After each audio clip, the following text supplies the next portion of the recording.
तो खैबर आप सुन चुके, खंदक सुन चुके, आज ओहद पढ़ाऊं, ओहद सुनाऊं। चलिएगा चलिएगा चलेंगे। तो जाने गिरामी, ओहद बड़ी अजीब और गरीब जंग है।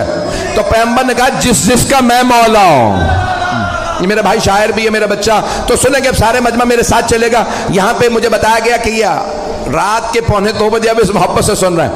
ओहद का मैदान सजने वाला है, ओहद का, मदीने से बाहर। बदर का बदला लेने कोई औरत आ रही है।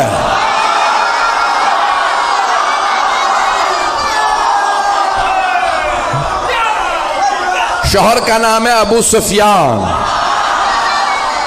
बेटा मुआविया, पोता यजीद,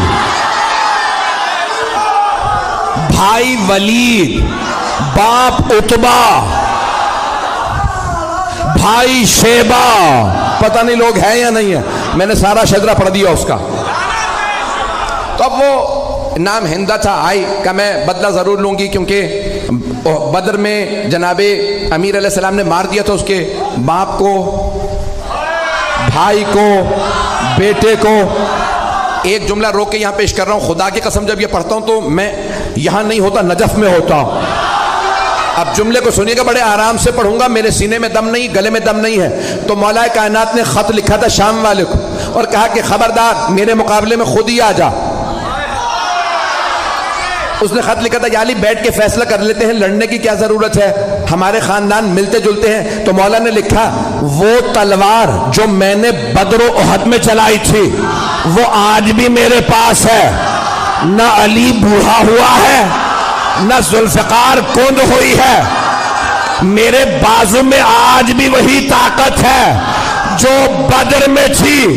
जिस तलवार से मैंने तेरे भाई, मामू और नाना का सर उतारा था, वो तलवार आज भी मेरे पास है। शेर बूढ़ा भी हो जाए तो शेर शेर होता।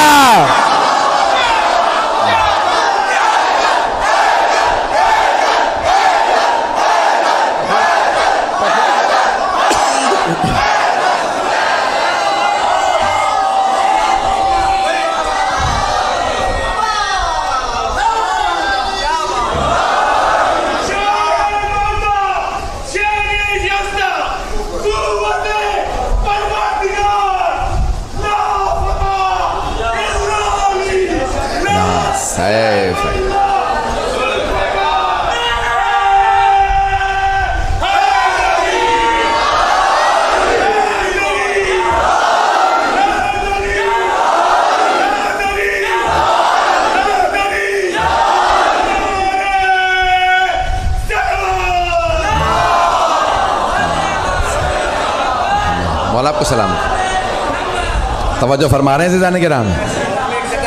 ये बुजुर्गों ने जिस जोश के साथ नारा लगाया इस बुजुर्गी को देखते हुए कि महफिल में जिसे याली कहना नहीं आता, महफिल में जिसे याली कहना नहीं आता, साहिल पे कभी उसका सफीना नहीं आता।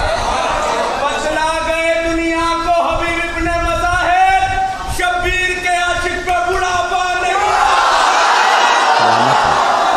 जीते रहे, आप सब सलामत रहें। मैं आपकी मोहब्बतों की नज़र कर रहा हूँ, चलिएगा कुछ देर के में। तो अब वो बहुत तैयारी करके आ रही थी और जो अब मेंबर है बहुत सी बातें पढ़ नहीं सकता, तो उसका जो मुर्रखीन ने गाना लिखा कि नहनो बना तो तारिक नमशी अलन नमारिक, तर्जुमा नहीं कर सकता। हम किन की बेटियां हैं, क्यों आई हैं, ये मेंबर लायक नहीं है, लेकिन पूरा लिखा कि तबल था, सब कुछ था, वो खुद आई मजमे के साथ का बदला लेना, और एक गुलाम लाई जिसका नाम था वहशी। उससे कहा मोहम्मद को मार दो, का नहीं मार सकता, का उनके चारों तरफ लोग होते हैं, का फिर अली को मार दे, का अली की नजर चारों तरफ होती है।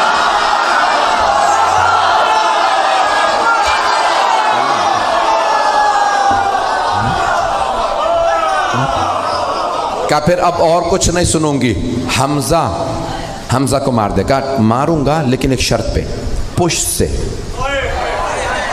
क्योंकि हजरत हमजा का भी क्या नाम था? शेर का शिकार करने वाला शेर। मक्के में उन्हें कहते थे शेर, हमजा के माना शेर। का मैं सामने से नहीं मारूंगा तो पुश से मारूंगा। का ठीक है, तो बस हमजा को मार दे और कुछ नहीं सुनूंगी, बस भाई मुझे पेश करना है। तो वहां पूरा मैदान सजा, पैगंबर इस्लाम ने सबको बता दिया सालार अली है, अली की ना फरमानी ना करना।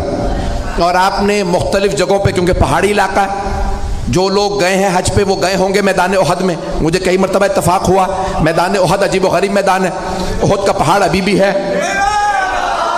और अभी भी आप देखेंगे तो वो खुला हुआ पहाड़ खुला हुआ है कि जहां मौलाए कायनात ने पैगंबर को एक मरतबा बचाने के लिए दुश्मनों से खड़ा किया था और चारों तरफ पहाड़ियां हैं और पहाड़ों पे दौड़ना बड़ा मुश्किल होता, बड़ी प्रैक्टिस चाहिए भागने के लिए, आम जूते काम नहीं आते। नहीं चलिएगा। तो भाईजान गिरामी बड़ा मुश्किल है, ओहद पढ़ना बड़ा मुश्किल काम है। तो पेश कर रहा हूं आपकी खिदमत में ओहद का मैदान। पैगंबर इस्लाम ने तीरंदाजों से कहा 50 तीरंदाज इस पहाड़ी पे खड़े रहें, यहां से ना हिलें।